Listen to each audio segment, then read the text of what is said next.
Hello everybody, welcome back to my channel. So in this video we are going to study and study.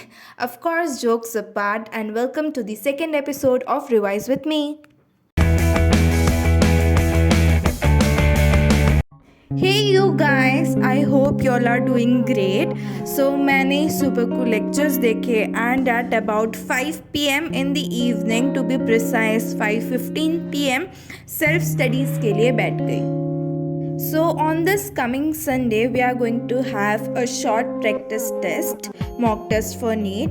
तो उसके लिए bio में 3 chapters है. One is chemical control and coordination, next one is neural control and coordination, and botany का 1 chapter, that is respiration in plants. So I decided to start with the zoology chapter, and currently I am reading the NCERT of chemical control and coordination.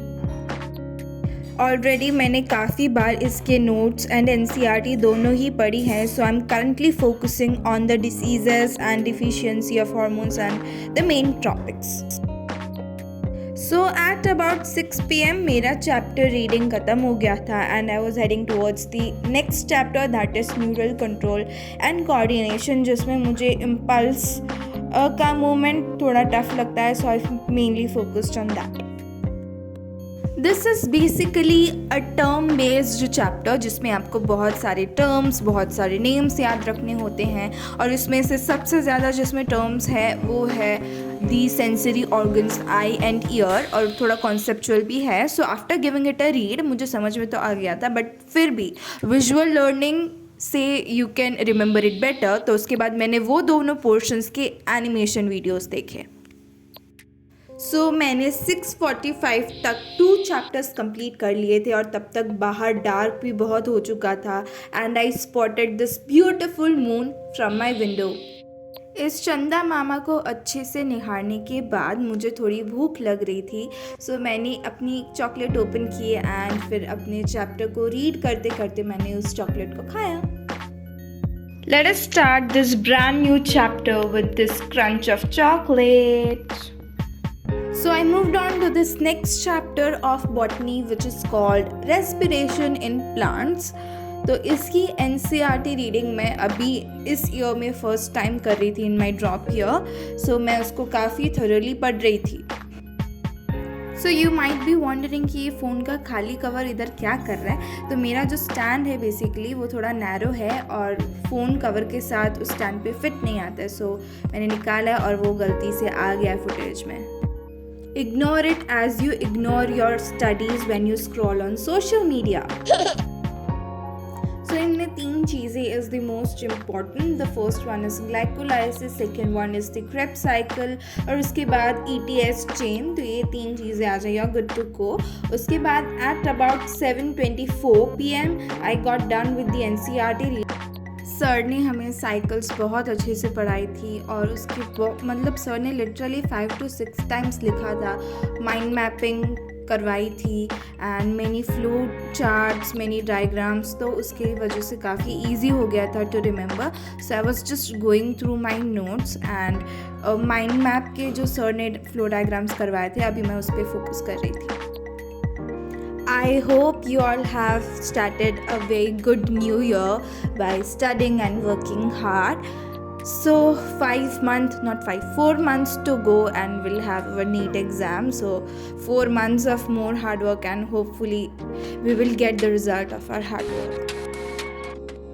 So I've completed my notes and it's dinner time. So we'll go back and come back soon by 9 p.m. probably. Bye. So at about 9:05 p.m. I came back. I started to study, पर उतने में one of my cousin sister called me and she told कि कल वो मेरे घर आ रही है. So I was so happy talking to her and she'll be coming home. So I spent 5-10 minutes talking to her, and then I started with my physics chapter, that is thermal properties of matter. तो मैं अभी sir के notes revise कर रही थी. Sir ने हमें बहुत सारे क्वेश्चन प्रैक्टिस करवाए थे लाइव क्लास पे ही. तो मैंने स्टार्टिंग में फॉर्मूलेज लिखे, उनको रटे थोड़े अच्छे से, because this chapter is all about formula, और बहुत सारे नंबर्स भी याद रखने होते हैं. तो आई डिड दैट एंड उसके बाद आज I started to solve the questions which were taught in the class by the sir. So this chapter is quite long, so मैंने about 1.5 hours तक continuously इसके क्वेश्चन सॉल्व किए and by the time of 10:40 I took a little break and उसके बाद I continued solving the questions. इन सारे mixture वाले questions ने मेरे दिमाग का मिक्सचर बना लिया. बहुत डिफ़िकल्ट थे वो वाले बिकॉज थोड़ा याद करना था उसमें एंड अप्लाई कहाँ करना है कैसे करना है that is the trick these type of questions. So at about 11:50 मैंने ख़त्म कर दिया फिज़िक्स का मतलब ये चैप्टर और उसके बाद I took a break of about 10 minutes and उसके बाद 12:01 AM को आई अगेन स्टार्टेड स्टडिंग. तो मैंने इवनिंग में केमिकल कंट्रोल एंड कोऑर्डिनेशन की NCERT रीडिंग की थी. तो अभी मैं उसके MCQ सॉल्व कर रही हूँ from the finger tips book. So मैंने इस चैप्टर के अबाउट 70 MCQ सॉल्व किए. मैंने सारे तो नहीं किए बिकॉज माइंड काफ़ी सैचुरेट हो रहा था और मैं सिली मिस्टेक्स कर रही थी. तो मैंने अबाउट 70 क्वेश्चंस उसके सॉल्व किए एंड उनको सॉल्व करने के बाद I started to check them कि मैंने क्या गलती की है कितनी गलती की है. So overall I did 9 questions wrong of this chapter. तो उसके बाद आई स्टार्टेड टू एनालाइज कि कहाँ पे मैंने कौन से MCQs गलत किए. एंड इस बुक में काफ़ी अच्छे से डिसीज़ेस वाला पार्ट दिया गया था. Started to read that part from this book and जो मैंने गलती करी थी और जहाँ पे मुझे कन्फ्यूजन हो रहे थे I started to write them down in my book because जितना लिखते हैं उतना अच्छे से याद होता है. सिंपल. हमारे सर कहते हैं कि तुम लोगों को ना कलम उठाने में ही आलस आता है and that is true in some what sense क्योंकि we feel lazy in writing things down. So by the time of about 12:54 AM I did that chapter and उसके बाद मैंने ग्लाइकोलाइसिस और क्रेब्स साइकिल जिसको मैंने शाम को सिर्फ रीड किया था और मेन पॉइंट्स देखे थे उनको I started to draw. I literally drew each cycle for 3 or 4 times and trust me when you draw it by the 4th time आपको हर एक चीज़ सुपर क्लियर बहुत अच्छे से याद हो जाएगी. So do that and you will have a great command over those cycles. तो उसके बाद bye the time of 1:05 AM I called it the end for the day and I went to sleep.